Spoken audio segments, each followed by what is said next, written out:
আজকে আমাদের পোখরাতে লাস্ট দিন, অর্থাৎ অন্নপূর্ণা বেস ক্যাম্প অভিযানের যে অতিরিক্ত বাফার ডেটি ছিল সেটি আমাদের হাতে অবশিষ্ট হয়ে গেছে। সেই দিনটিকে কাজে লাগিয়ে আজকে আমরা একদিনের পোখরা শহরটিকে ভ্রমণ করব। ঘুরে দেখব পোখরার উল্লেখযোগ্য 10টি দর্শনীয় স্থান। সেখানে থাকবে পোখরার সবথেকে উঁচু মহাদেবের মন্দির, সেতি রিভার, পোখরাতে অবস্থিত সবথেকে বড় পার্বতী মাতার মন্দির, গুপ্তেশ্বর মহাদেবের মন্দির, তার সাথে সবথেকে বড় নারায়ণ মূর্তি, চাইনিজ প্যাগোডা, ব্যাট কেভ ও মহেন্দ্র কেভ প্রমুখ। তার সাথে দেখব সমগ্র পোখরা শহরের অবর্ণনীয় প্রাকৃতিক সৌন্দর্যকে। আপনারা আমার পিছনে দেখতে পাচ্ছেন পোখরা শহরকে, কি এক কথায় অনবদ্য না, পুরো ছবির মতন। ঘড়িতে সময় এখন 9:45। আমরা পোখরার রুম থেকে বেরিয়েছি। দেখব সামনে থেকে কোনো ট্যাক্সি বা কোনো গাড়ি পাই কিনা, কেননা আজকে 18 তারিখ, তো হাতে আমাদের আজকের দিনটা আর কালকে সকাল পর্যন্ত সময় আছে। তো আমরা চাইবো লোকাল একটু সাইট সিন করে নিতে। তো দেখা যাক, এখানে কয়েক জিনিস আছে, দুটো বার্ড কেভ আছে, বিন্দুবাসিনী টেম্পল আছে, চাইনিজ প্যাগোডা আছে, একটা দুধসাগর আছে, আর পোখরা লেক আছে। তো এইগুলো আমরা একটু ঘুরে দেখব। দেখা যাক, ট্যাক্সি করতে হবে একটা। এখানে তো সাইট সিনে পোখরার 10টা পয়েন্ট ঘোরাবে, তার জন্য আমাদের হোটেলের বাইরে থেকেই একটা ট্যাক্সি রেন্ট ভাড়া জিজ্ঞাসা করলাম। তো বললো 8,000 টাকা। তারপরে বললো ইন্ডিয়াতে, ইন্ডিয়ার রুপিতে 3,000 টাকা দিতে। তারপরেই আমরা কিছু দূর পোখরা লেক সাইডে চলে এলাম। সেখান থেকে বললো নেপালি কারেন্সিতে 5,000, দরদাম করে সেটা হলো 3,800। আমরা বলেছি 3,600 লাস্ট, কেন দেখছি যত আমরা এগিয়ে আসছি তত দাম কমছে। আর একটা জিজ্ঞাসা করে যেটা মনে হয় সেটাতে আমরা ডিসিশান ফাইনাল করে আমরা ওই লেক সাইডে ঘোরার জন্য আর পোখরার যে 10টা পয়েন্ট আছে সেটার জন্য আমরা বুক করব। এখন প্রায় 10টা বেজে গেছে, কেননা 10টা বলছে পয়েন্ট ঘোরাবে, আরও 10টা ঘোরাবে কি না তা বলতে পারছি না। কেননা কাশ্মীরের ক্ষেত্রেও আমাদের তাই হয়েছে, 10টা বলে কিন্তু 10টা ঘোরায়নি, 2টো না 3টে বাদ দিয়ে দিয়েছিল। তো আমরা এখান থেকে লোকাল ট্যাক্সি করে নিয়েছি। তো 3,700 টাকা নিল, আমাদের 10টা পয়েন্ট ঘুরে দেখাবে। তো এখন আমরা প্রথমে যাচ্ছি বিন্দুবাসিনী টেম্পল। আমরা এখন বিন্দুবাসিনী টেম্পলের সামনে চলে এসেছি। নারকেল, চুনরি, ফুল, ধূপ আর বাতি দিয়ে নেপালি টাকায় 160 টাকা। এই হচ্ছে পুজো।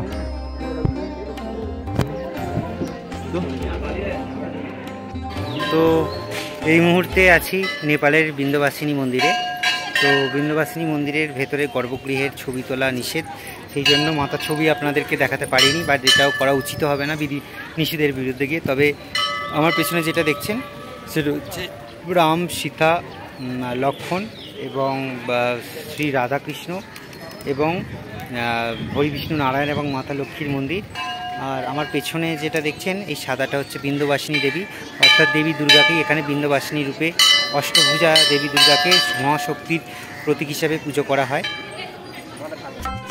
বিন্দুবাসিনী মন্দির থেকে পুরো এরিয়াটা আপনাদের 360 ডিগ্রিতে দেখাচ্ছি।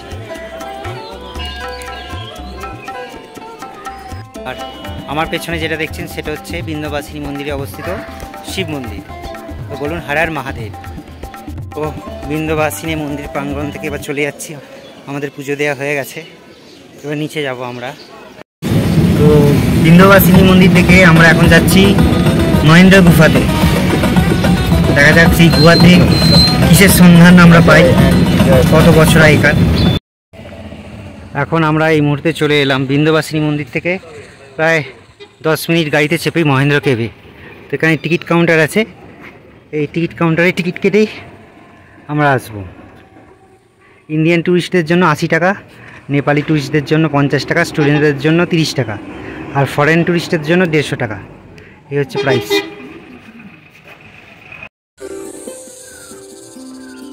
জায়গাটা কি সুন্দর রে।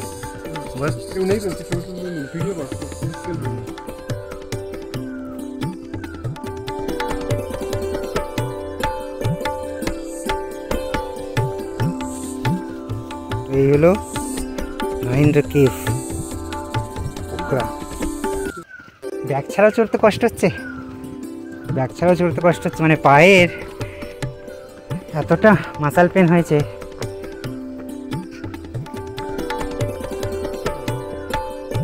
না দেখলে বুঝতে পারবো, মিউজিয়াম হয়তো হবে।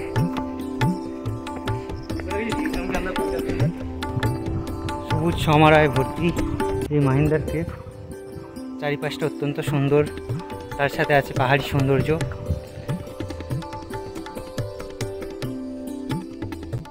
মহেন্দ্র কেভ, আমরা মহেন্দ্র কেভের মধ্যে প্রবেশ করতে চলেছি। তো এর ভেতরে সাধারণত এবার টর্চ লাইট লাগবে মাথা দেখে।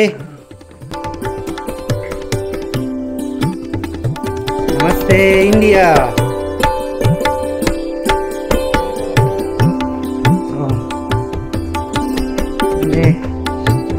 কিছু নাই, গুহার ভিতরে পুজো আর্চা করা হয়েছে।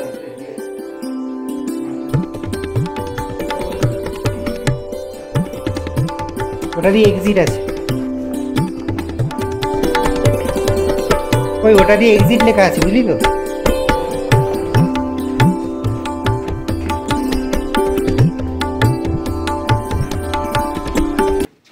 ছবিগুলো তুলছিস তো?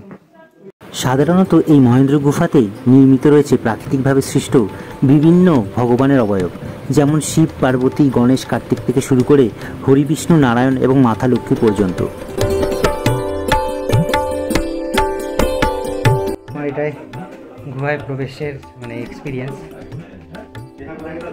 এর আগে সেভাবে কোনো গুহাতে যাওয়ার সুযোগ হয়নি, তো এক্সপিরিয়েন্সটা বেশ অন্যরকম লাগছে। First time in cave. এইখানে সাধারণত আমাদের বিভিন্ন দেবতাদের যে সিম্বলাইজ, যে শঙ্খ, চক্র, গদা, পদ্ম, এই ধরনের কোনো কিছু ডিরেকশন সামাও এই গুহাতে পাওয়া গেছে। তো সেটাকেই দেবত্ব স্থান হিসেবে এটাকে চিহ্নিত করা হয়েছে।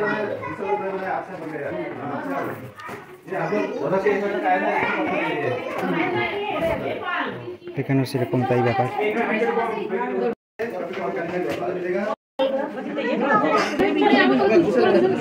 এটা হচ্ছে কালীয় নাগ, যেটাকে নাগপঞ্চমীর দিন পুজো করা হয়। এটা হচ্ছে কালীয় নাগের প্রতিকৃতি, যেখানে নেপালের অধিবাসীরা এসে পুজো করেন। আর সামনেই আছে সিদ্ধিবিনায়ক গণেশ।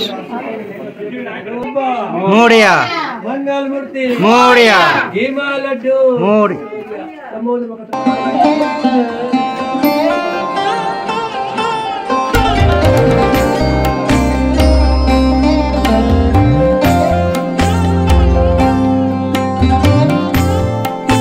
গুহার একদম ভেতরে অবস্থিত গণেশের মূর্তিকে আমরা দর্শন করেছি।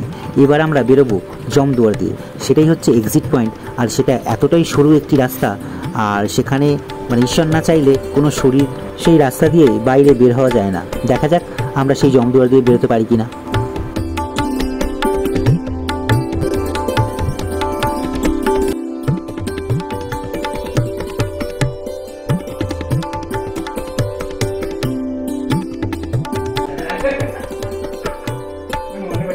चलो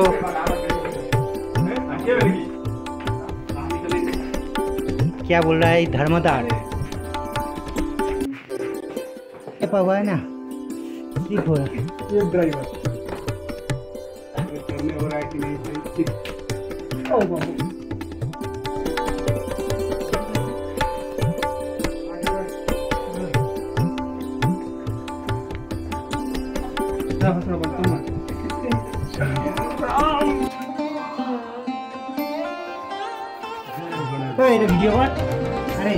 মোটে ওই ধর্মদার দিয়ে বেরিয়েছি, তো জানি না কতটা ধার্মিক হতে পারবো।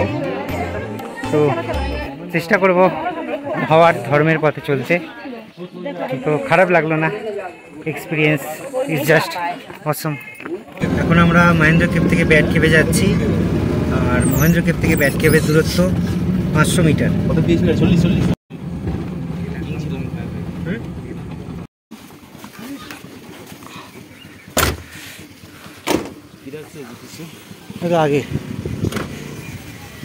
তো আগেই আছে ব্যাট কেভ, দেখি ওখানে আমাদের জন্য এবার কত টাকার টিকিট কাটতে হয়।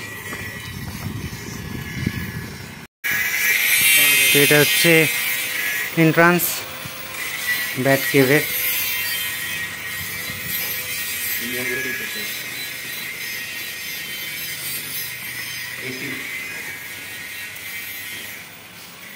একই ইন্ডিয়ান 80।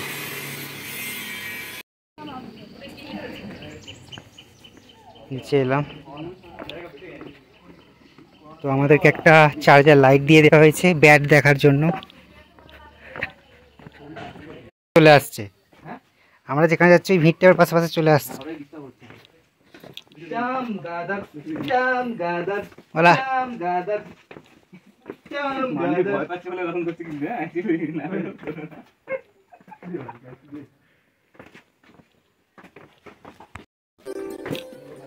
দেখ তুমি ঝাঁপ ফাপ খাস দিক বাঁচানো যাবে না।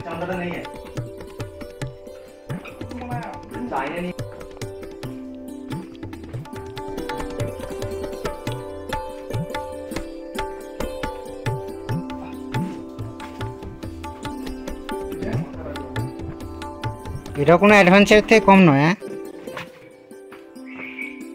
ছবি তোল।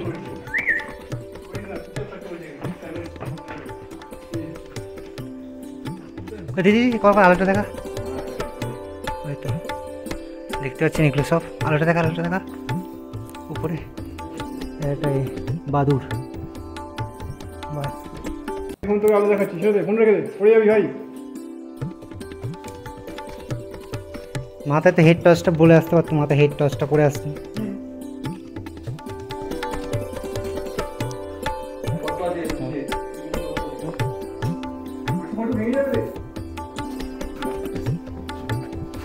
আপাতত মান্ডি উঠছে, দ্বীপ উঠছে, আমি আর অমিত এই পিছনে দাঁড়িয়ে আছি। আলোটা দেখি একটু। এই হচ্ছে গুহা, ফোনে ক্যামেরায় দেখা যাচ্ছে না, এক্সট্রা লাইট দিয়ে যতটা পারছি ততটা আপনাদেরকে দেখাচ্ছি। 80 টাকা করে নেপালি রুপি খরচা করে আমার মনে হয় না যে ব্যাট বা বাদুড় দেখার দরকার আছে। সাধারণত গ্রামের বাড়িতে একটু সন্ধ্যা বা রাত্রির হলেই বাদুড় দেখা যায়। সুতরাং আমি আপনাদেরকে বলবো যে এই ব্যাট কেভটা স্কিপ করে যেতে। বেরোলাম, এক্সপিরিয়েন্স লোকালি রেডিও হয়, খুব একটা ভালো দিকে আছে, পান্ডুয়া দিকে আছে, চাইলে এই ব্যাট কেভটাকে স্কিপ করতে পারেন। ওটা মানে লোকালি খবরগুলো দেয়। একটা বাদুড় দেখার জন্য 80 টাকা করে ইন্ডিয়ানদের নেপালি রুপি দিয়ে যাবতীয় না যাওয়াই এটাই আমি অনুষ্ঠান খবর। ওই একটা গুহার ভেতর কতগুলো বাদুড় আছে, সেইটাই। নেপালের রাস্তাঘাট কিন্তু যথেষ্ট পরিষ্কার, আর ফুটপাথ কিন্তু সর্বসাধারণের জন্য খোলা, কোথাও কোনো দখলদারি নেই। তবে এই ফুটপাথেই বিকালবেলা বাচ্চারা খেলে, বড়রা খবরের কাগজ পড়ে। প্রতিটা মানে শহরটা, নেপালের এই পোখরা শহরটা খুবই সুন্দর, মোড়ের মতন এবং পরিষ্কার, চকচকে তকতকে। মানে সর্বত্র একমাত্র আমরা যতই আমাদের দেশকে নিয়ে গর্ব করি না কেন, সচেতনতা যদি প্রতিটা মানুষের মধ্যে না আসে তাহলে সেই দেশের উন্নতি কিন্তু মানে কী বলবো, উন্নতি ঠিকভাবে এগোবে না। কেন প্রতিটা দেশের উন্নতি সেই দেশের মানুষের হাতে। তো আপনারা দেখতেই পাচ্ছেন রাস্তাঘাট যথেষ্ট পরিষ্কার, সাফ সুতরা, ফুটপাথগুলোতে যথেষ্ট মানুষ অবাধে বিচরণ করছে, কোথাও কোনো একটু নোংরা নেই, কোথাও কোনো একটু দখলদারি নেই। এই মুহূর্তে মিউজিয়ামের মধ্যে আছি। Nepali army dress.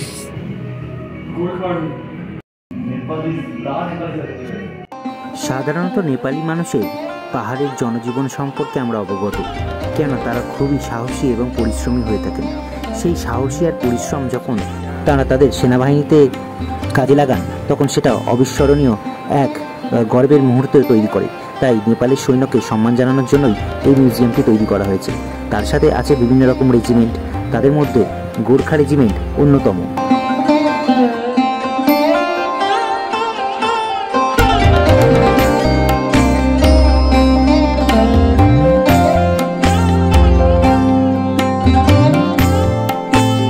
দিনে এই রেডিও ফ্রিকোয়েন্সি ব্যবহার করেই যুদ্ধের সংবাদ এক জায়গা থেকে আরেক জায়গায় প্রেরণ করা হতো, পর্বতের উঁচু জায়গা থেকে এবং সমতল ভূমিতে। এই টোটাল কাজটাই করতো সেনারা।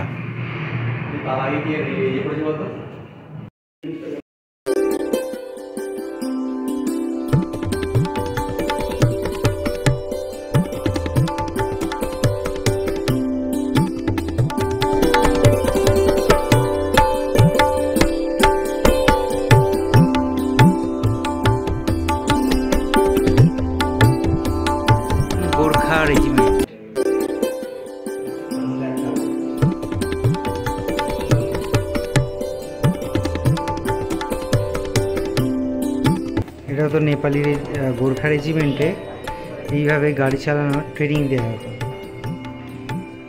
কি দারুণ না?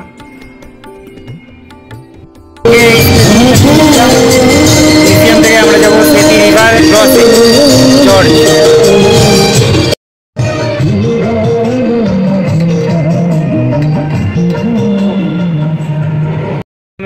আমাদের জন্য নিয়েছিল 4 জনকার 600 টাকা, 150 টাকা করে। আর এখানে সেতি রিভার জর্জে আমাদের জন্য নিল 60 টাকা করে, নেপালি রুপিতে 240 টাকা। সাগর বলে দুধসাগর ওয়াটারফল, যে জলের রং দুধের মতন সাদা।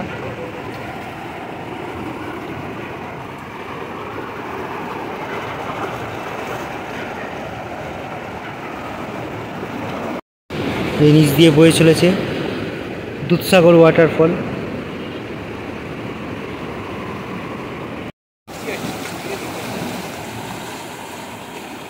তো এখন আমরা সেতি রিভার দেখে লাঞ্চের জন্য যাচ্ছি।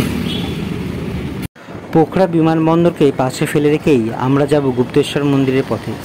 ওই মন্দির চত্বরেই কোনো একটি হোটেল থেকে আমরা সারব আজকে আমাদের দুপুরের লাঞ্চ।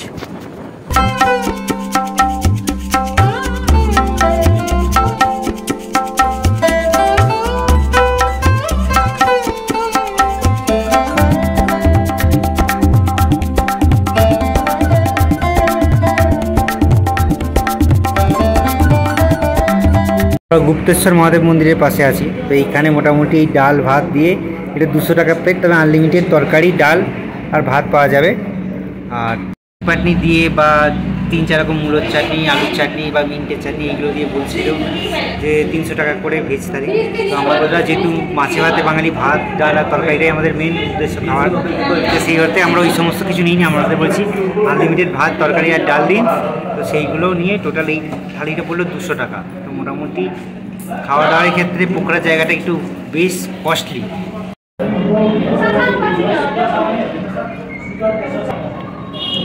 খাবারের টেস্ট মোটামুটি average, not up to the mark.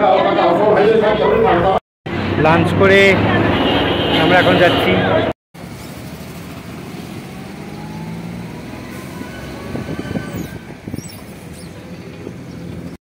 যাচ্ছি গুপ্তেশ্বর মহাদেব টেম্পলে, যেখানে গুপ্ত অবস্থায় রয়েছে ভোলা মহেশ্বর। এতটাই খিদে পেয়েছিল যে আমরা লাঞ্চ করে যেতে বাধ্য হলাম। মন্দির চত্বরে প্রবেশের আগে দুধারে রয়েছে নানা রকম পুজো সামগ্রী দোকান, যেমনটা আমাদের ইন্ডিয়াতে থাকে ঠিক সেই রকমই। আর এই হচ্ছে গুপ্তেশ্বর মহাদেবের মন্দির। এই মন্দিরের সিঁড়ি দিয়ে নিচে নেমে গেলেই আমরা পেয়ে যাব মাটির নিচে থাকা গুপ্তেশ্বর মহাদেবকে। তবে এখানে কি এই মন্দিরের ভেতরে প্রবেশ করতে গেলে অর্থ খরচ করতে হবে। আমরা যাচ্ছি গুপ্তেশ্বর মহাদেবকে। এই মহাদেবের গুফাতে আসছেও আমাদের, যেহেতু আমরা ইন্ডিয়ান কান্ট্রি থেকে এসেছি, আমাদের 100 টাকা করে নেপালি রুপি লাগবে। তবে আমার মনে হয় এগুলো করা খুব একটা উচিত না, মহাদেবকে নিয়ে এরকম বিজনেস। গুপ্তেশ্বর মহাদেব মন্দির থেকে আরও প্রায় 100 ফুট নিচে অবস্থিত এই গুহা। তো এই গুহা থেকে উপর দিক দিয়ে নিচে নেমে এসেছি। তো সামনেই আছে একটা সুন্দর ওয়াটারফল। দেখা যাচ্ছে ওয়াটারফলটা মোবাইলে দেখা যাচ্ছে না, কিন্তু সেই জলের স্রোত ভেতরে ঢুকছে সেটা কিন্তু দেখা যাচ্ছে।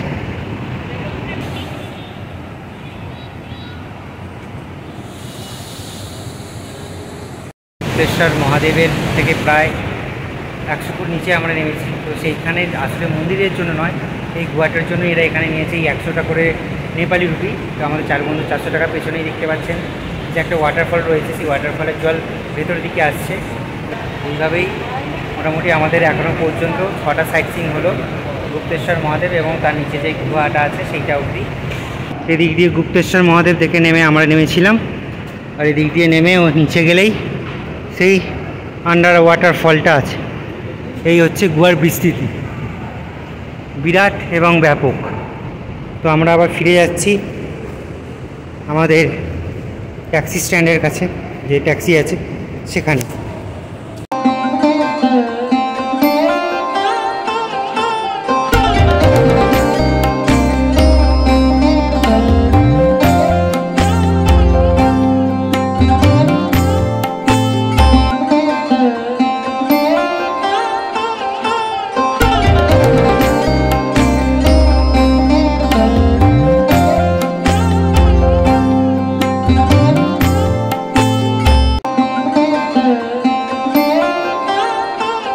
এই গুপ্তেশ্বর মহাদেব মন্দিরের সামনেই আছে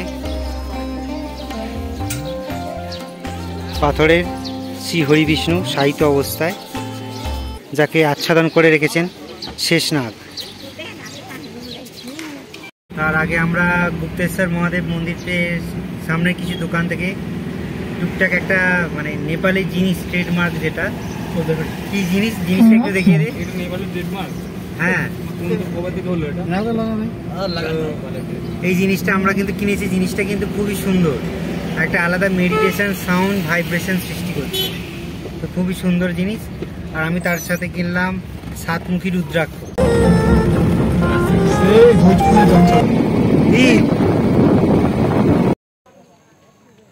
তো এই রাস্তা চলে এসে আমরা ওপরের শিব পার্বতী মন্দিরে যাচ্ছি।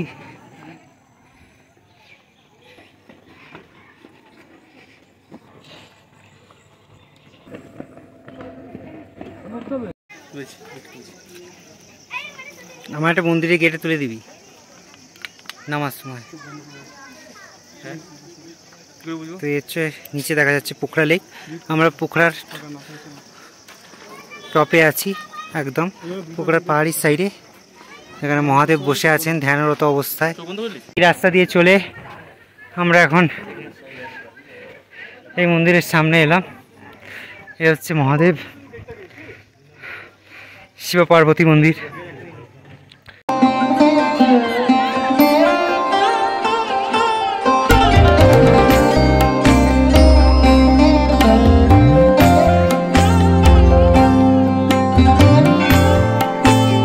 সব থেকে বড় শিব মন্দিরের সামনে চলে এসেছি। হর হর মহাদেব, জয় শিব শম্ভু। এরিয়া 360 ডিগ্রির ভিউটা দেখাচ্ছি।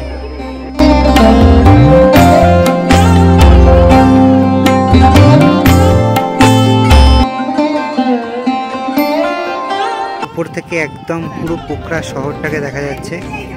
সামনে এটা দেখছেন চাইনিজ প্যাগোডা, আর এটা হচ্ছে পোখরা এয়ারপোর্ট। তো ফোকাস কতদূর নিচ্ছে জানি না। আর এটা হচ্ছে পোখরা লেক। অসম্ভব সুন্দর এই ভিউ, ভাষায় প্রকাশ করা যাবে। দুর্দান্ত, দুর্ধর্ষ লাগছে। এক কথায় অনবদ্য না, পুরো ছবির মতন যেমনটা আমরা দেখে থাকি নানারকম ডেস্কটপে, তো ঠিক সেই রকম এক ধরনের ভিউ। তো সত্যি একদম মন্ত্রমুগ্ধ করে দিল সবাইকে। আমরা এখন আস্তে আস্তে এই মহাদেবকে সাক্ষী রেখে মহাদেবকে এখন প্রদক্ষিণ করছি। পোখরার সব থেকে উঁচু মহাদেবের মূর্তি এটা, আর সব থেকে বড় মহাদেবের মূর্তি। আর দরকার একটা জিনিস দেখাচ্ছি, দেখুন এ আছে পরপর মহাদেবের মূর্তি, আর ওই ওপরে গণেশজি প্রদক্ষিণ করেছেন মহাদেবকে। এর একটা সুন্দর দৃশ্য। মন্দির থেকে আমরা এখন যাচ্ছি পার্বতী মাতার মন্দিরে, যেটা পাহাড়িরই অন্য একটি চূড়ায় অবস্থিত। একটি চূড়ায় মহাদেবের মন্দির অবস্থিত, আর এখানে পার্বতী মায়ের মন্দির অবস্থিত। কুমদি প্রাইভেট লিমিটেড, এখানে প্যাকেজ চলছে। Full package 350, half package 250। তো এখানে মোটামুটি বিভিন্ন রকমের অ্যাক্টিভিটি আছে, এখানে আপনারা দেখতে পারেন। গ্লাস ব্রিজ এখানে দেখিয়ে দিচ্ছি ভিডিওতে। গ্লাস ব্রিজের ওপর হাঁটা বা বাঞ্জি জাম্পিং বা এই ধরনের বেশ কতগুলো কিছু অ্যাক্টিভিটি আছে। তো আপনারা এখানে আসলে এই যে মহাদেবের মন্দির, পার্বতী মাতার মন্দির, আর এইখানেই হচ্ছে সেই অ্যাক্টিভিটিগুলো। তো আপনারা চাইলে এগুলো আপনারা করতে পারেন।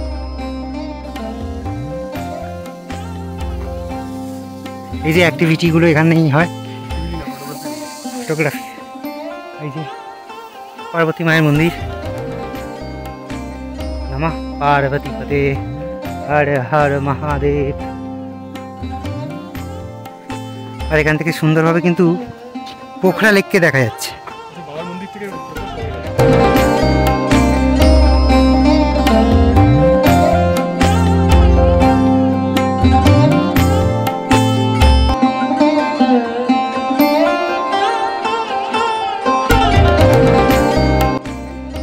বাবার কাছে ওখানে আছে গণেশ, আর এখানে মায়ের কাছে আছে কার্তিক।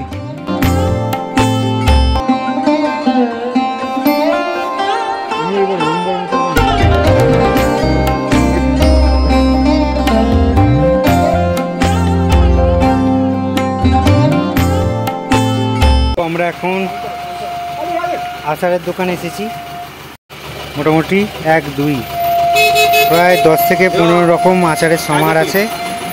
তো আপনারা এই মন্দির থেকে বেরিয়ে এসে টেস্ট করতে পারেন।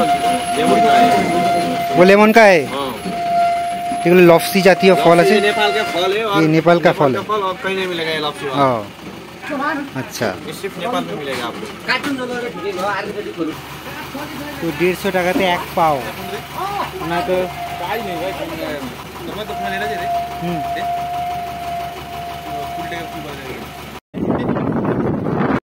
এখন আমরা মহাদেবের মন্দির থেকে দেখতে যাচ্ছি চাইনিজ স্তূপা বা চাইনিজ প্যাগোডা।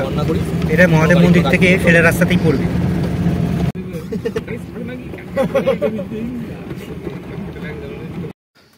সকাল 10টা থেকে ঘুরতে শুরু করেছিলাম, বিকাল 5টা হয়ে গেছে, 5 ঘন্টা কমপ্লিট। এখন অবধি আমরা এবার যাব চাইনিজ প্যাগোডা দেখতে। চাইনিজ প্যাগোডা থেকে আমরা দেখব নেপালের সবথেকে বড় সাসপেনশন ব্রিজ। আর এই যে আমার সাইডে দেখতে পাচ্ছেন, এটা হচ্ছে পোখরা লেক। আর আমরা আছি ওই লেকের সোজাসুজি 18 নম্বর স্ট্রিটে। তো এই হচ্ছে বৌদ্ধ স্তূপা বা চাইনিজ প্যাগোডা, এটা আমরা দেখতে যাচ্ছি।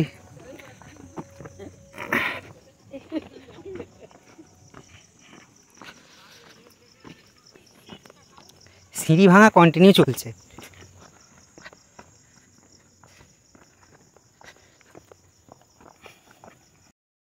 এখন সন্ধ্যার সময় বৌদ্ধ মন্দিরে চলছে তাদের উপাসনা।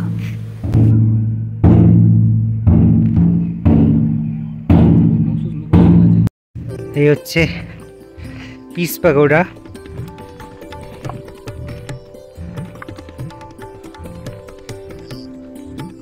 দেখতেই পাচ্ছ, নিচে দেখাচ্ছিল, খুব সুন্দর একটা শান্ত প্রকৃতি, ফুলের সমাহারে বসা দারুণ।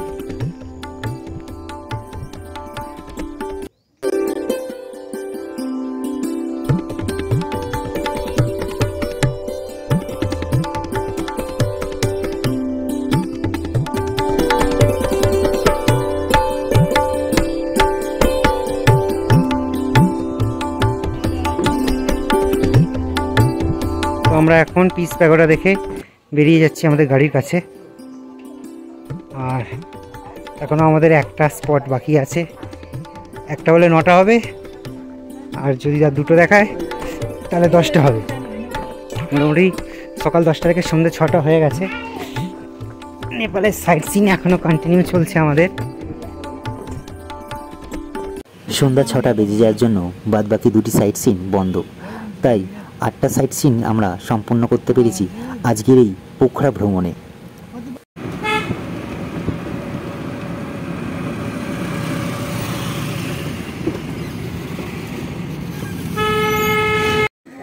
তো আমরা হাঁটতে হাঁটতে এখন চলে এসেছি পোখরা লেক সাইডে। তো আকাশে মেঘ থাকার জন্য উঁচু কিছু দেখতে পাচ্ছি না। পিছন দিকে হয়তো অন্নপূর্ণা দেখা যেতে পারে। তো এখন মোটামুটি সকালের টাইমে এই বোটিং ফোটিং সবাই করছে। এটা হচ্ছে স্ট্যান্ড, এখানে হচ্ছে ভিউ পয়েন্ট। বিকালাস সূর্যাস্তটা এখান থেকে খুব সুন্দরভাবে দেখা যায়। কাশ্মীরের ডাল লেক যেমন উঁচু উঁচু পর্বত দ্বারা বেষ্টিত, তেমন পোখরা লেকটাও ছোট ছোট পাহাড় দ্বারা বেষ্টিত, তবে অনুভূতিটা প্রায় একই রকম। তবে এই লেকের বিস্তৃতি ডাল লেকের থেকে অনেকাংশে বড়। গাড়িকে ছেড়ে দিয়েছি, ছেড়ে দিয়ে গাড়ি আমাদের মোটামুটি 10টা নাম করে 8টা জায়গা ঘুরিয়েছে। তো রাস্তায় একটু ঝামেলা হচ্ছে, তাই ড্রাইভারের নাম আর নাম্বার নিলাম না, কেননা সেটা হয়তো আপনাদেরকে জানানো ঠিক হবে না। কেন 10টা বলেছে, 10টা বলে আমার হিসাব অনুযায়ী 8টা স্পট দেখিয়েছে। আর যদি হরমাতার মন্দিরকে যদি আলাদা করে তাহলে 9টা স্পট দেখিয়েছে।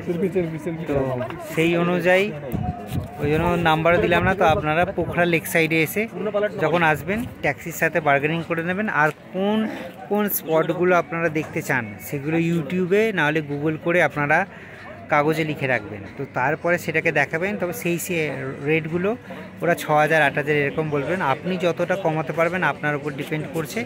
আর আমরা তো 3700 টাকায় গিয়েছিলাম 4 জনে মিলে। আমাদের সকাল 10টা থেকে মিনিমাম সন্ধ্যা 6টা পর্যন্ত সময় লেগেছে। তো তারপরেই আমরা লেক সাইডে এসেছি। তো এই জন্য এসেছি। তো এখন সেলফি টাইম, দেখা যাক সেলফি তোলাও। বাই বাই, আবার পরে দেখা হচ্ছে।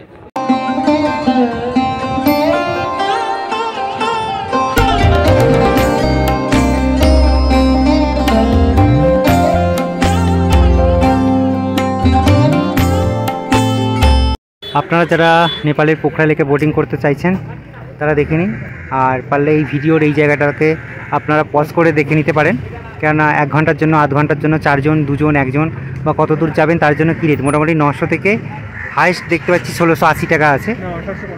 1850, আচ্ছা হোল ডে উইথ ড্রাইভার 1850 টাকা। এবার আপনারা আপনাদের সাধ্য মতন ভাড়া চুজ করে আপনারা পোখরাতে বোট রাইড করতে পারেন। এই হচ্ছে পোখরা লেক, আর এই দিকে ডান দিকে হচ্ছে টিকিট কাউন্টার। এখন 6টা, 6:30 প্রায় বাজে, টিকিট কাউন্টার বন্ধ। আর আপনারা চাইলে মোটামুটি সকালবেলা থেকে এই পোখরা লেকে বোট করতে পারেন। তো আমরা মোটামুটি 8টা সাইট সিন ঘুরে পোখরা লেকে বসেছিলাম। এবার আমরা যাব আমাদের হোটেলের রুমের দিকে। তো আমরা হোটেলে যাওয়ার আগে এখানে এই আন্টিজির কাছে এসেছি। আন্টিজি এখানে ঝালমুড়ি বানাচ্ছে খুব সুন্দরভাবে, মানে ওয়াই দিয়েছে, মশলা দিয়েছে। তো আমার একটু ভিডিও বানাতে লেট হয়ে গেছে। মানে গাজর, শসা, পেঁয়াজ, আলু সেদ্ধ, আর এখানে অনেক রকম মশলা আছে। চানা, ঝুড়ি ভাজা, চানা, 2-3 রকম মশলা, সর্ষের তেল, তেঁতুলের জল মোটামুটি দিয়ে দারুণ রকমভাবে বানায়। তো মোটামুটি 100 টাকার খেলে মোটামুটি 4 জনকার রাত্রিরে খাবার হয়ে যাবে। তো দারুণভাবে বানাচ্ছে। হ্যাঁ সব ডালো। তো কাঁচা বাঁধাকপিও দেয়, কিন্তু আমরা প্রথম দিন খেয়েছিলাম দিয়ে ফেলেছিল, তো আজকে আর খাচ্ছি না বাঁধাকপি।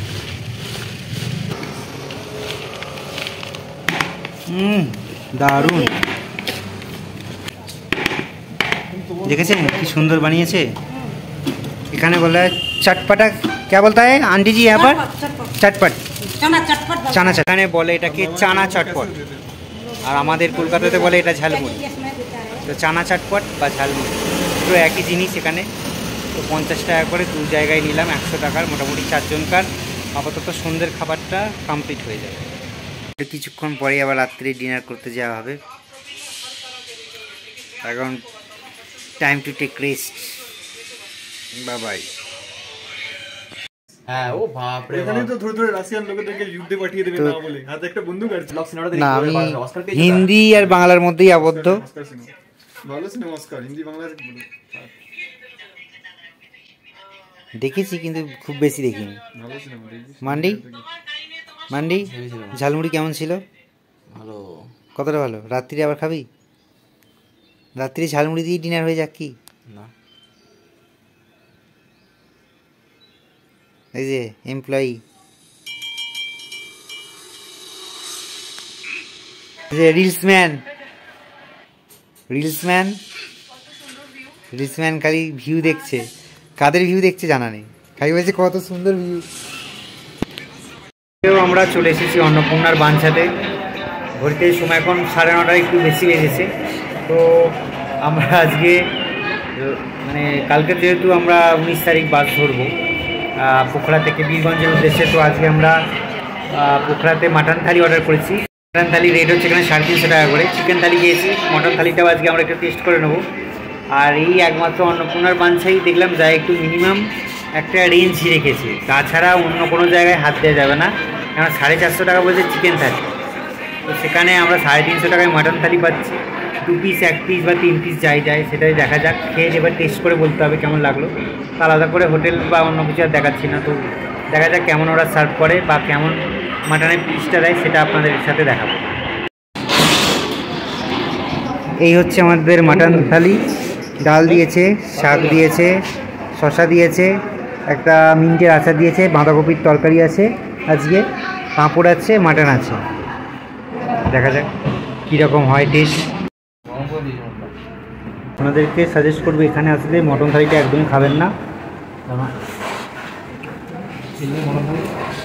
টেস্ট ওই একই, একটা জুস বানিয়ে রেখে দিয়েছে।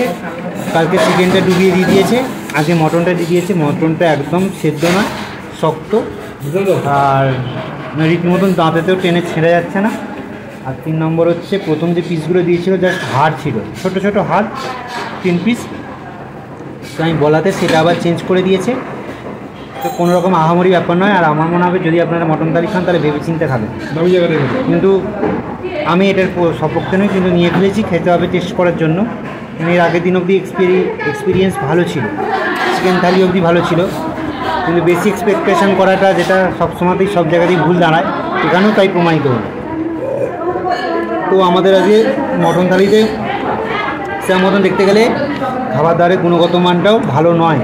একই ঝোল দিয়ে মানে আগে থেকে রাখা মাটন সেটা আমাদেরকে দিল। এই যে মটন ছিঁড়তে দেরি হচ্ছে, কিন্তু দেরি হচ্ছে, ছেড়ে পাওয়া যাচ্ছে না। মটন ভীষণ শক্ত, নেবেন সেটা কথা নেবেন।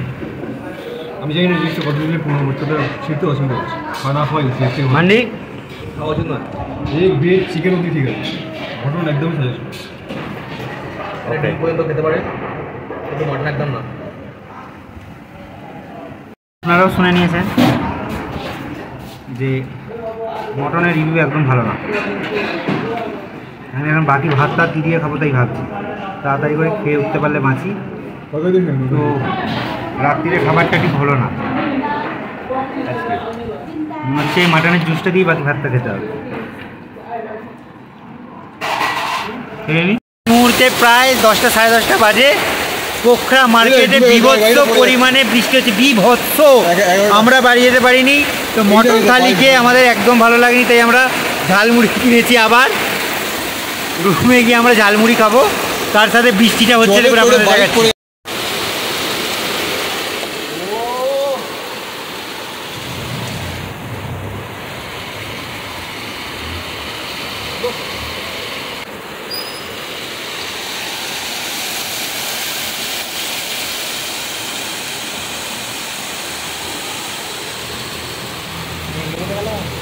মেয়েগুলো ভিজে ভিজে বাড়ি চলে গেছে ভয়েতে।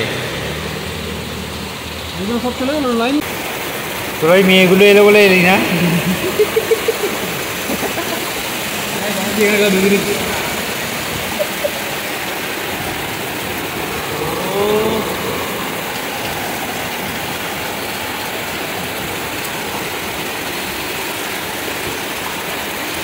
ঠিক রাস্তার উপর দিয়ে ঠিক সেই একইভাবে জল কিন্তু বয়ে যাচ্ছে, এই সবই জল যাচ্ছে কিন্তু পোখরা লেকে।